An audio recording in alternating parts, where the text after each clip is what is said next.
Hello student, myself Digan Sakhiwala. I am your science sir. Today we will continue chapter number 7, control and coordination.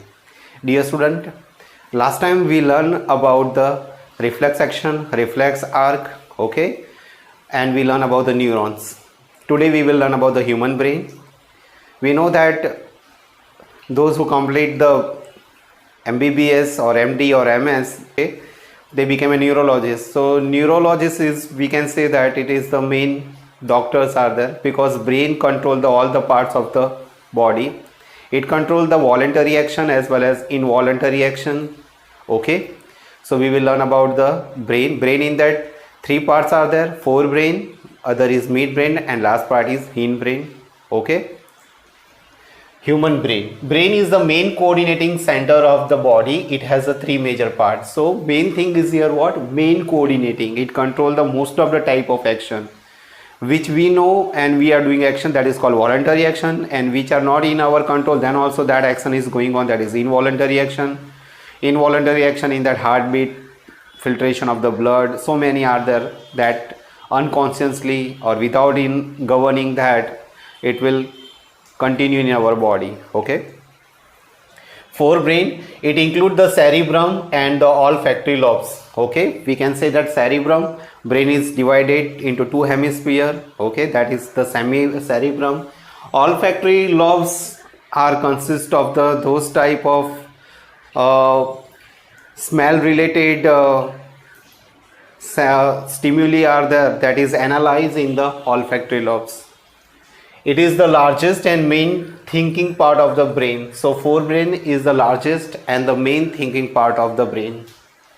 Different area of the cerebrum have the different function. So cerebrum has a different part are there, and they have the different function. Sensory area receive the impulse from the sense organ via receptor. Sensory organ, dear student, we have different organs are there, like nostril to smell. We have the olfactory lobes are there. We have the thermoreceptors are there. We have the phonoreceptors are there. Okay, so different organs are there to detect the different type of stimuli in the environment. So in the sensory area, receive the impulse from the sense organ via receptors. Motor area, send the impulses to various organ or muscles and control the voluntary movement. So send the impulse to the various organ or the muscles and control the voluntary movement. So whatever voluntary movements are there, for that the motor area play the important role. Like if I want to play the flute, okay, so it send the message to the mouth, brain, hands. Okay, so I can play the flute. So all voluntary action, most of the voluntary action in that motor area play the major role. Association area, register the impressions and respond by the interpreting the past experience. So whatever we are doing practice, what we have the past experience are there, okay, that association is done by the association area. Register the impression and respond by the interpreting the past experiences. They are associated with the reasoning, learning and intelligence. Each cerebral hemisphere is divided into 4 lobes. Okay, so they are associated with the reasoning, learning and intelligence. Each cerebral hemisphere is divided into 4 parts. First is the occipital lobe. Dear student, occipital lobe is responsible for the visual reception. So what we are seeing, what we are observing, and then after what happen, that is going to the nerve impulse in the form of the nerve impulse, and occipital lobe is analyzing that. Okay, so occipital lobe is responsible for the visual reception. Then we have the temporal lobe for the auditory reception. So what we are listening, it is the classical music, it is the, we can say that for western songs are there. Okay, so temporal lobe is to detect the auditory reception, it analyzes that. Okay, parental lobe, touch, smell, temperature, conscious association. So parental lobe is responsible for the touch. Now touch are different types. Some touch in that we feel the good, like when flowers come in our hand, when we are with the friend. So that touch what happen, we can feel the good, but some touches are there, then by mistake we touch the hot thing, Okay, so that type of touch also analyzed by the parental lobe, as well as smell, temperature, which type of smell are there. Okay, it is good or bad.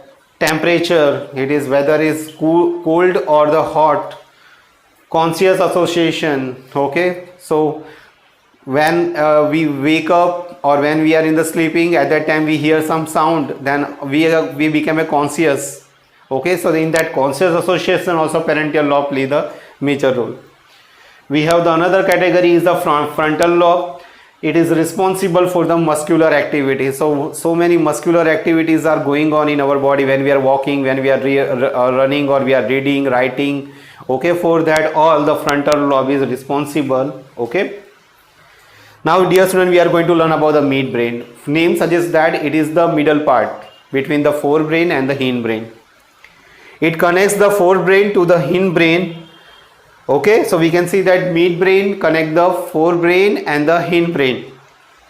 It controls the reflex action of the head. It controls the reflex action of the head. Okay, neck and trunk in the response to visual and auditory stimuli. So it controls the reflex action of head, neck and trunk in response to what? In response to the visual, what we are seeing, and what we are listening, auditory stimuli. So any visual or auditory stimuli are there, then it controls the head, neck and the trunk.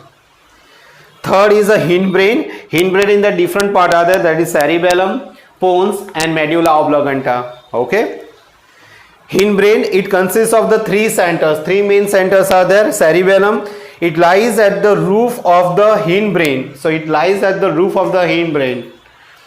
This region controls the coordination of body movement and posture. So this region controls the coordination of body movement, how we have to move. So that coordination of body movement is controlled by the cerebellum, as well as what is our posture. Okay, that is controlled by the cerebellum. Dear student, we are going to learn about the pons. It lies just above the medulla and take part in the regulation in the respiration. So whatever in our body ATP energy is produced in the respiration process. Okay, so in that regulation pons play major role. It lies just above the medulla. It lies just above the medulla oblongata. It lies at the floor of the hindbrain. Okay, and continues into the spinal cord. So it lies at the floor of the hindbrain and continue into the spinal cord. It is also regulating the center for the swallowing, coughing, sneezing and the vomiting. So it is responsible, it is a center for the swallowing. When we eat the food, when we have coughing, sneezing and vomiting. So when there is a requirement of that, when we eat so much and at that time extra food should go outside for the vomiting, when we have cough, when we want to eat the food, when we want to sneezing. So these all the type of function. That center is what? Medulla oblongata. Function of brain. The brain receives the information carrying the impulses from all sensory organs of the body. So all the type of organ, they send a different type of impulses. Okay, nerve impulses are there for as a stimuli, and brain interpret it, and after that it send the message to the organ what to do. Okay, it respond to the impulses by sending its own instruction to the muscles and gland, causing them to function accordingly. So brain send the message according to the nerve impulses to the different organ, that different organ, even muscles and gland, causing them to function according to the situation. The brain correlates the various stimuli from the different sense organ and produces most appropriate and intelligent response. So it sends the message and according to that body behave, and that is what most intelligent response. Okay, so whenever what happen, you are cooking the food and you find that salt is not there, then your brain interpret it and you give the response most intelligently. Like whenever you are playing cricket and the bowler is always bouncing the ball, okay, he ball all the bouncer, at that time you take the intelligent decision that you have to play the now hook shot. Okay, so that all the type of activity, intelligent response is given by the brain. The brain coordinates the bodily activity so that the mechanism and chemical reaction of the body work efficiently. So body mechanism and chemical reaction also controlled by the brain. Okay. The brain stores the information so that behavior can be modified according to the past experiences. So what we have experienced are there. We are continuously failing in one reaction. If you are doing research, then you are continuously failing in some reaction. So from past experience, your brain suggests new and new idea. Okay. So the brain stores the information so that the behavior can be modified according to the past experience. This function makes the brain the organ of the thought and the intelligence. So because of this function, it makes the brain the organ of thought and intelligence. So it is the organ of thought and what? Intelligence. So this is all about the human brain. Thank you so much.